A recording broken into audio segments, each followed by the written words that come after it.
প্রশ্ন 3.13 পরিকল্পনাকে কার্যকর করার উপায়সমূহ আলোচনা কর। অথবা পরিকল্পনাকে কার্যকরী বা ফলপ্রসূ করার উপায়সমূহ আলোচনা কর। অথবা পরিকল্পনাকে কার্যকরী বা ফলপ্রসূ করার প্রক্রিয়া উল্লেখ কর।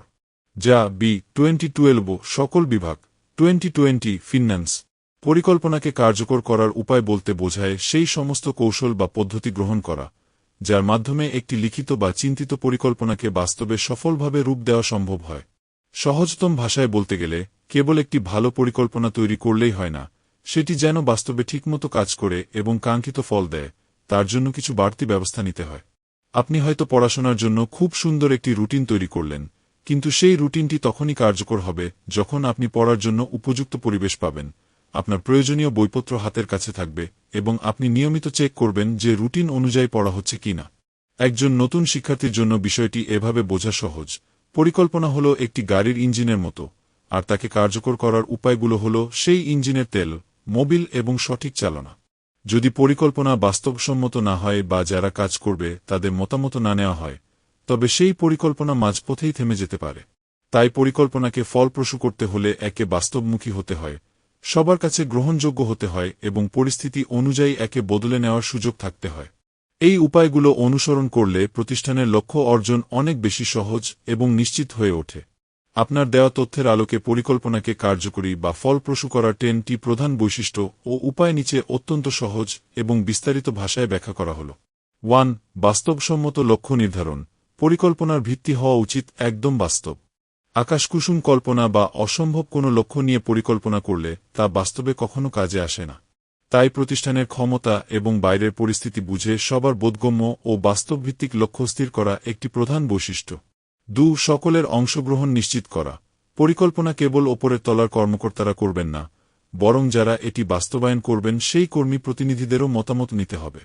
সবাই মিলে যখন একটি পরিকল্পনা তৈরি করে, তখন সেই কাজ করার প্রতি সবার আলাদা একটি আগ্রহ ও দায়িত্ববোধ তৈরি হয়। 3. কাজের উপযুক্ত পরিবেশ তৈরি। পরিকল্পনা সফল করতে হলে কর্মীদের জন্য ভালো কাজের পরিবেশ নিশ্চিত করতে হবে।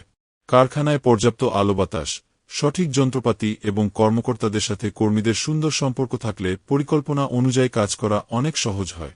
4. পরিবর্তনের মানসিকতা তৈরি। সময় ও প্রয়োজনে পরিকল্পনা বদলাতে হতে পারে। অনেক সময় কর্মীরা নতুন নিয়ম মেনে নিতে চায় না, তাই আগে থেকেই তাদের বুঝিয়ে এই পরিবর্তনগুলো গ্রহণ করার মতো ইতিবাচক মানসিকতা তৈরি করা পরিকল্পনার কার্যকারিতা বাড়াতে সাহায্য করে। 5. সঠিক পদ্ধতি ও প্রক্রিয়া বেছে নেওয়া। ব্যবস্থাপনার এক এক স্তরের কাজের ধরন এক এক রকম, তাই কোনো স্তরের জন্য কোনো পদ্ধতি ব্যবহার করা হবে এবং কিভাবে কাজটি এগোবে তা আগেভাগেই নির্ধারণ করতে হবে। ভুল পদ্ধতি বেছে নিলে ভালো পরিকল্পনাও ব্যর্থ হতে পারে। শক্তিশালী যোগাযোগ ব্যবস্থা। পরিকল্পনা বাস্তবায়নের সময় ওপরের স্তর থেকে নিচের স্তর পর্যন্ত তথ্যের আদান প্রদান একদম পরিষ্কার হতে হবে। যখন কর্মীরা সঠিক সময়ে সঠিক নির্দেশ পায় এবং ওপরের কর্মকর্তারা কাজের আপডেট পান, তখন পরিকল্পনার কার্যকারিতা বহুগুণ বেড়ে যায়। 7. নিয়মিত পরীক্ষা ও হালনাগাদ করা। পরিকল্পনা একবার করে ফেলে রাখলে চলে না। বর্তমান পরিস্থিতির সাথে এটি খাপ খাচ্ছে কি না তা বারবার পরীক্ষা করতে হয়। যদি কোথাও ত্রুটি থাকে, তবে তা দ্রুত সংশোধন করে যুগোপযোগী বা হালনাগাদ করা একটি বুদ্ধিমান ব্যবস্থাপকের কাজ। 8. কর্মীদের মনোবল বৃদ্ধি। পরিকল্পনা এমনভাবে করতে হবে যেন তা কর্মীদের ভয় না দেখায় বরং তাদের উৎসাহিত করে। বাস্তবমুখী পরিকল্পনা কর্মীদের মনে আত্মবিশ্বাস জাগায় যে তারা এটি অর্জন করতে পারবে, যা কাজটিকে সফল করতে বড় ভূমিকা রাখে।